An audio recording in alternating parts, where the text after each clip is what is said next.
Welcome back to our channel, Living on the Ohio River. Hi, I'm Kara Henshaw with Key Associates Signature Realty. And if you're new to our channel, make sure you tap that subscribe button.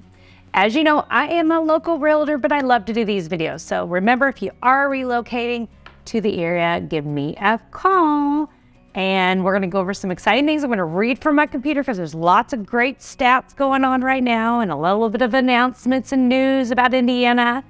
And gonna share with you why you should potentially relocate to Indiana for starting a business, cost of living, and just our house sales in general. So lots of data. Gonna use my computer, and make sure you tap that little thumbs up, get the algorithm going if you love these videos that I do on Southern Indiana, Northern Kentucky.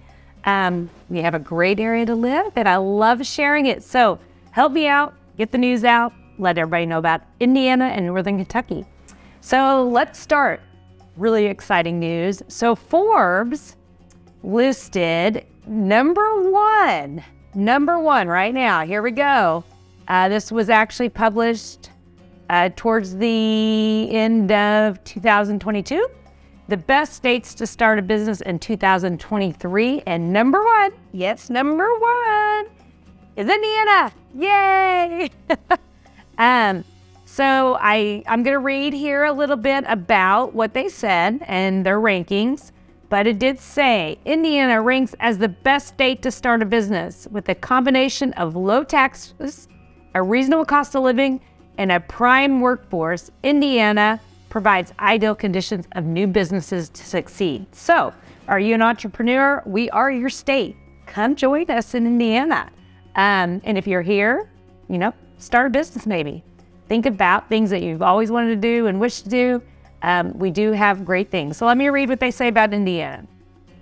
Indiana ranks as the number one best state to start a business largely because the Hoosier state offers a business-friendly climate with a low flat tax rate of 3.3%, an above average business survival rate, and a healthy amount of funding opportunities. In fact, the Small Business Association reported that Indiana had about $13.1 million in total funding for small businesses within the last year within the state. It's not only Indiana's business climate that landed it at the top of our list, according to Forbes. Entrepreneurs in Indiana enjoy a low cost of living that is 15% lower than the national average, along with a lower than average unemployment rate of 2.8%. So if they're looking at business survival rate in Indiana, it is 83.6%. The national average is 80.6%. The tax rate is 3.23% flat, like I mentioned, with the corporate tax at 25%. So, way to go, Indiana. Come start a business. With that in mind, since they brought up our cost of living, I'm going to revise a little bit of what the cost of living is doing in Indiana. So obviously I'm a realtor. I love to talk about housing. So they said we were 15% lower in Indiana compared to the national average. Housing for buying and renting compared to the national average is 22% lower.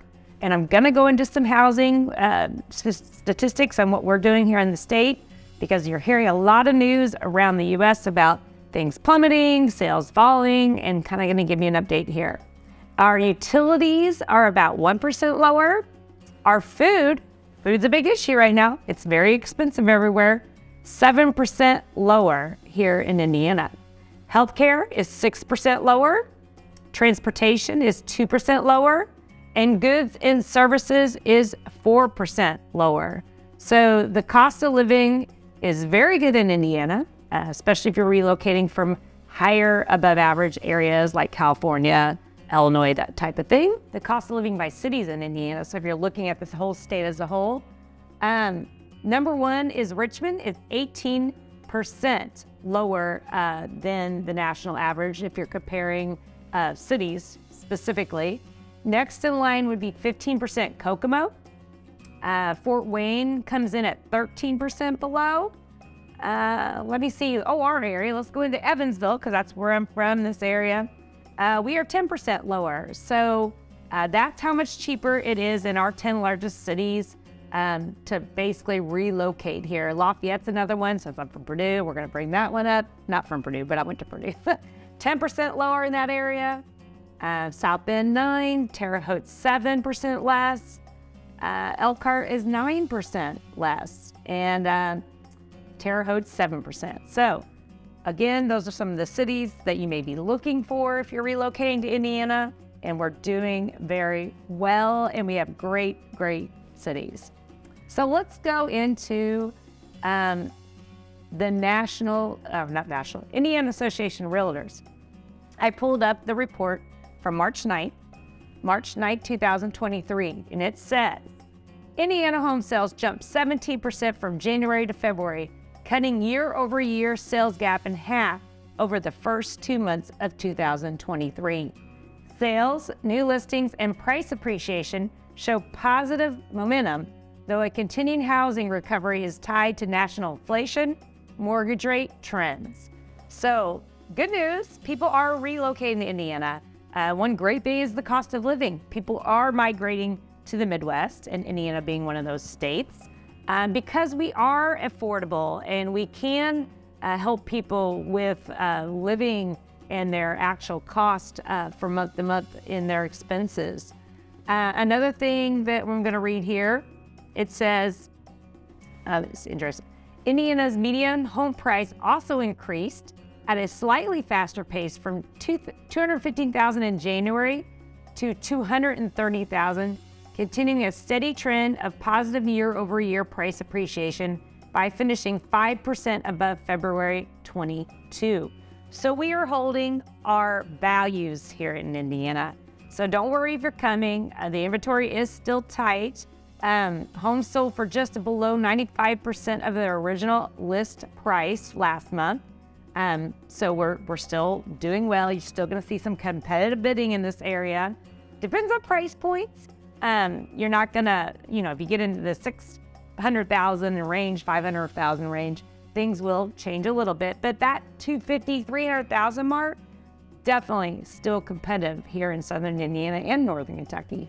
Home sales in 2023 are running just 20% below the first 2 months of 2022. The end of a record-setting real estate market before mortgage rates climbed past 4% on their way to 7% in October, says Mark Fisher, CEO of the Indiana Association of Realtors. After falling through the end of last year, sales and listings continue to stabilize as buyers and sellers adjust to a more balanced market. So we're healthy now, basically. I'm not saying that it's still a buyer's market. It's not a buyer's market. It's still, in my opinion, a seller's market here in this area. But we are balancing out a little bit more. It is not so crazy like it was last year at this time with all the competitive bidding, tight inventory, which the inventory is still tight because of the interest rates. I think people here and probably everywhere, if you have that low interest rate in your home, you're going to be a little hesitant to sell because, obviously you're going to have a higher interest rate in the next home. So there is a catch-22 going on, and that's going on everywhere. So the inventory is still tight for that reason. Tons of buyers out there. It's just our sellers are not listing as quickly as they would have in the past because of interest rates. So Indiana's population and employment gains are driving demand for housing and bolstering our market so far in 2023. But we are immune from national challenges, is what Wheeler says, and finished off. So if you look at it, let me just finish off a little bit with some statistics. Indiana as a whole, February sales for this year, 4,895 homes. February last year was 5,753 homes. This is only a 15% change. That really is not that bad considering last year was one of our record years. The median average right now in Indiana is 230,000. Let's go specifically to a few of our counties just to give you a little update. Vandenberg actually was up 2% in sales, which is the Evansville area. And if we go into Warwick was down 16% in sales with Warwick County. Let's go into Du Bois, just to give you some different counties here. Du Bois was down 27%. That's where Jasper's located. Spencer County was down 8%. And that's where Santa Claus is. And Perry was down, 65%. Pike was down, Pike was up 50%. Posey, which is on the other side of Evansville, is down 47%. Gibson, where Toyota is, was down 46%. And let me go to Jefferson, which was more towards the other direction on the east, was even, so not up or down. Floyd was up 1%, so we're going towards Louisville now. So you can see as a whole, Southern Indiana really is doing pretty well. I mean, there is some big changes in certain counties, but as a whole, we are doing very, very well.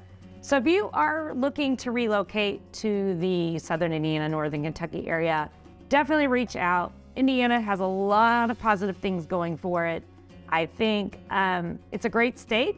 I relocated from North Carolina back to here to raise my kids. There is not only beautiful landscape of the actual counties.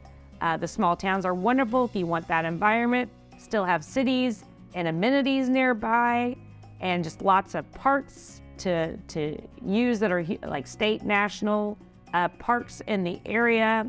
And cost of living, the biggest factor. It is really reasonable to live here, and couldn't say enough of great things about Indiana. So if you are looking to relocate, give me a call, 812-686-3268.